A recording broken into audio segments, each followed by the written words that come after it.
Salam, hər vaxtınız xeyir olsun, dəyərli izləyicilərim. Xoş gördük sizləri. Mən Gülşən Həşimova. Bugün dövlət qulluğuna hazırlaşan şəxslərə Azərbaycan dilindən dəstək mahiyyətli testləri düzgün işləmək üçün hansı qaydalara fikir verməliyik? Bunlardan danışacağam. Ümid edirəm ki, izahım faydalı olacaq. Kanala abunə olub izahı bəyənin ki, bu izahların ardı sizlər üçün yerləşdirilsin. İndi isə gəlin baxaq birinci qızıl qaydamıza. Ümumilikdə Azərbaycan dilində bəzən sözün hansı nitq hissəsi olmasını bilməkdə çətinlik çəkirik və beləcə testi səhv işləyirik. Baxın, filan. Filan nədir? Filan təyin əvəzlikdir. Bəzən deyirlər ki, filan qeyri-müəyyən əvəzlikdir. Xeyr, qeyri-müəyyən əvəzlik filan kəsdir. Deməli, filan təyinidir, filan kəs qeyri-müəyyəndir, filanıncı isə saydır, bu əvəzlik deyil. Ümumiyyətcə, ıncı şəkilçisi ilə düzəlibsə, yadınızda saxlayın, sıra sayıdır.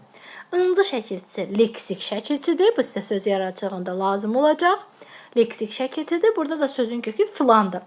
Bəli, sözümün kökü təyin əvəzlikdir, yəni əvəzlikdir.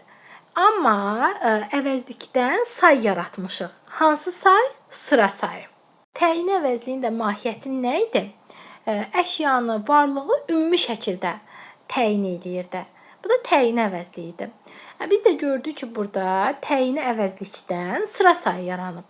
Yəni sizdən soruşsa ki, filanıncı sözü təyin əvəzlikdir? Xeyr. Filanıncı sözünün kökü bəli, təyin əvəzlikdir.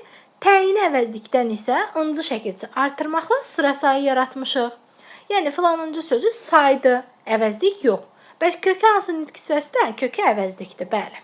Qeyri-müəyyən əvəzliklərin mahiyyəti bəs nə idi? Qeyri-müəyyən əvəzliklərdə adı üstünə qeyri-müəyyən bilmirik ki, söhbət hansı saydan, hansı rəqəmdən gedir.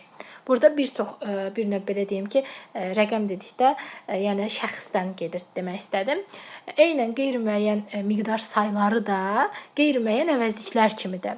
Qeyri-müəyyən əvəzliklərdə söhbət şəxsdən, insandan gedirsə, qeyri-müəyyən miqdar sayında isə bir növ belə deyək, saydan, rəqəmdən gedir. Yəni, mahiyyət etibarilə hər ikisi qeyri-müəyyəndir. Burada insan qeyri-müəyyəndir, digərində isə növbəti qızıl qaydamız modal sözlərlə bağlıdır. Burada da qeyd etmişəm, modal sözlər cümlədə digər üzvlərdən vergüllə ayrılır. Yadınızda saxlayın, vergüllə ayrılır, bəli, cümlənin ortasında gələndə hər iki tərəfdən vergül qoyuram. Cümlənin əvvəlində gələndə özündən sonra, cümlənin sonunda gələndə isə özündən əvvəl vergül qoyuruq. Lakin bizim istisna modal sözlərimiz var ki, bunlarda vergül qoymuruq. Sanki, elə bil, güya. Bu sözlər, bax bunlardır. Sanki, elə bil, güya. Birdən görərsiniz ki, test verib, deyir ki, hansı variantda durğu işarəsi buraxılıb.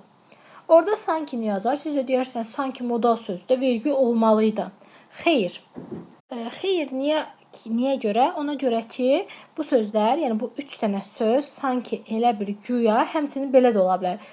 Elə bil ki, güya ki, ki də artırmaq olar, mahiyyət etibarilə eynidir. Yəni bunlarda vergül olmur. Yəni modal söz olsa belə vergül olmur. Çünki vergülü qəbul etməyən modal sözlərdir, belə deyək. Burada da nümunə yazmışam ki, misal üçün, yəqin ki, baxın, modal sözdür. Cümlənin əvvəlində gələndə görürsünüz, özündən sonra vergül rahatlıqla qoymuşuq. Çünki bu istisnası olan modal söz deyil. Yəni, cümlənin əvvəlində gələndə özündən sonra, cümlənin ortasında gələndə hər iki tərəfdən, cümlənin sonunda gələndə isə özündən əvvəl biz vergülü mütləq qoyuruq. Keçək digər qızıl qaydamıza. Bu qızıl qaydamızda bəzi sözlərin müxtəlif nitq hissəsi olmasına baxacağıq. Baxın, düz sözü. Düz sözü həm ədat olur. Düz sözü həm zərf olur. Düz sözü həm isim olur. Düz sözü həm sifət olur. Düz sözü həm feil olur. Görürsünüz, neçə nitq hissəsi kimi işləndi? Ümumilikdə 6 nitq hissəsi kimi, üzrüstən 5 nitq hissəsi kimi biz bunu verdik. Yəni 5 nitq hissəsi kimi götürdük bu düz sözünü. Ədat, zərf, isim, sifət, feil. İndi gəlin birlikdə araşdıraq, nümunələr əsasında təhlil eləyə görə həqiqətən də özünü doğruldurma. Baxın, birinci cümlədə deyir, düz yanımda dayandı. Baxın, burada ədatdır. Cümlənin sadəcə təsir gücünü artırıb. Gəlin bu düzü buradan silək. Yanımda dayandı. Görürsünüz, heç nə dəyişmədi. Sadəcə cümlənin təsir gücü azaldı. Yəni biz deyirik ki, ədatı cümlədən çıxardanda cümlənin sadəcə təsir gücü azalır. Yəni heç nə baş vermir. Düz yanımda dayandıda da burada düz sözünü cümlədən çıxartdıq, yanımda dayandı. Nə oldu bu? ədaddır və beləcə cümlədən çıxartdıqda cümlənin sadəcə təsir gücünü azaltmış oldu. Yəni həqiqətən burada düzün ədad olduğunu isbat etdik. Keçək ikinci cümləyə. Düz danış. Düz sözü feilin yanında gəlib. Təbii ki, zərfdir. Burada da, yəni feilin yanında gəlirsə, zərf kimi özünü göstərir və sualına baxırıq. Düz danış. Necə danış? Nə tərzdə danış? Yəni tərzi hərəkət zərfidir xüsusən. Yəni zərfin növünü də müəyyən etdik. Sonra isim kimi baxaq. Düz qırmızı lalələrlə örtülmüşdü. Yəni düz çöllük mənasındadır burada da. Burada isimdir. Sonra düz söz acı olar. Necə söz? Düz söz. Burada düz sözü sifətdir. Yanında isim gəlib. Yəni yanında isim gəlirsə sifətdir. Bir də var feil kimi kitabları səliqə ilə rəfə düz, nə et düz. Burada da feil kimidir. Niyə? Çünki nə etmək, nə olmaq sualına cavab verirsə, təbii ki, feildir. Yəni həqiqətən biz isbat etdik ki, düz sözü 5 fərqli məqamda işlənə bilər. Ədad kimi, zərf kimi, isim kimi, feil kimi, sifət kimi. Deməli, düz sözü nədir? Amonim sözdür. Keçək növbəti qızıl qaydaya.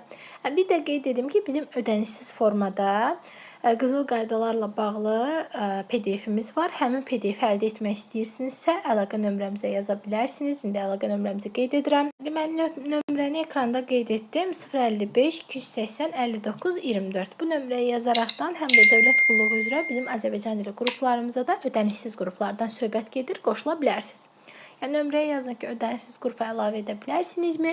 Təbii ki, bizlər də sizi həmin o ödənişsiz qrupa əlavə edəcəyik. 055 280 59 24 nömrəsi.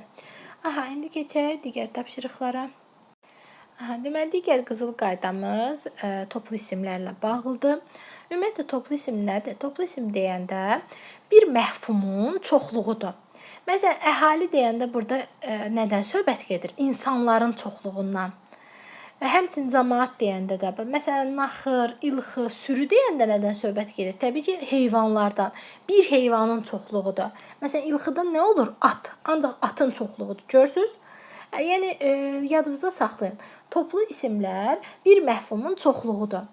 Və toplu isimlərdə xüsusən cəmlənmə olur. Məsələn, deyə bilərəm, ilxılar, naxırlar, baxmayaraq toplu isimlərin məzmunu cəm məzmunudur. Yəni, onlarda cəm mənası var da, elə özü çoxluq bildirir. Amma toplu isimlərin özü də cəmlənə bilir, yəni larlər şəkilsi qəbul edir. Lakin 3 toplu isimimiz var ki, əhali, ictimaiyyət və cəmaət sözləri cəmlənmir, yəni larlər şəkilsi qəbul etmir. Əhalilər deyə bilmərəm, ictimaiyyətlər deyə bilmərəm, cəmaatlar deyə bilmərəm. Yəni larlər şəkilsi qəbul etmir bu 3 isim. Bəzən testlərə sizi çaşdırmaq üçün salırlar ki, misal üçün, əhali və cəmaət sözləri cəmlənmir. Daha doğrusu yazır ki, yalnız əhali və cəmaət toplu isimləri cəmlənmir. Siz də deyirsiniz, düzdür də, əhali və cəmaət cəmlənmir. Axı, orada yalnız sözü var. Ona diqqətli olmalıydınız. Yalnız deyirsə, axı, burada ictimaiyyətimiz də var. Deməli, yanlışdır həmin test. Onu götürmürsünüz. Yəni, 3 dənə toplu isimdir ki, bunlar cəmlənmir. Qalan toplu isimlər cəmlənir. Yəni, larlər şəkilsi rahatlıqla qəbul edir. Lakin toplu isimlərin özünün məfhumunda çoxluq mənası var. Çoxluq məfhumu bildirir. Yəni, bir şeyin, bir məfhumun çoxluğundan söhbət gedir. Növbəti qızıl qaydamız isə deməli, bağlayıcılarla bağlıdır. Hərgah, habelə, halbuki, nəinki bağlayıcıları. Bəzən bunlar qarışdırılır, bir bağlayıcı kimi düşünülür, lakin xeyr. Hərgah şərt bağlayıcısıdır, habelə iştirakdır, halbuki qarşılaşdırmadır, nəinki yenə də iştirakdır. Yəni, habelə ilə nəinki iştirakdır, hərgahla halbuki isə ayrı-ayrıdır. Yəni, hərgah şərtdir, halbuki isə qarşılaşdırmadır. Xüsusən qarışdırılan bağlayıcılar bunlar idi. Çalışdım buna da aydınlıq gətirim. Bugünlük bu qədər. Əgər dövlət qulluğuna dəstək mahiyyətli izahları, testləri, tapşırıqları, qızıl qaydaları görmək istəyirsinizsə, kanala abunə olun. Həmçinin ödənişsiz qrupumuza qoşulmaq üçünsə 055 280, indi bir balaca səliqəsiz olacaq, 59 24. Deməli 055 280 59 24. Bu nömrəyə yazaraqdan qruplarımıza qoşula bilərsiniz. Sağ olun, salamat qalın. Növbəti izahlarda görüşmək ümidi ilə.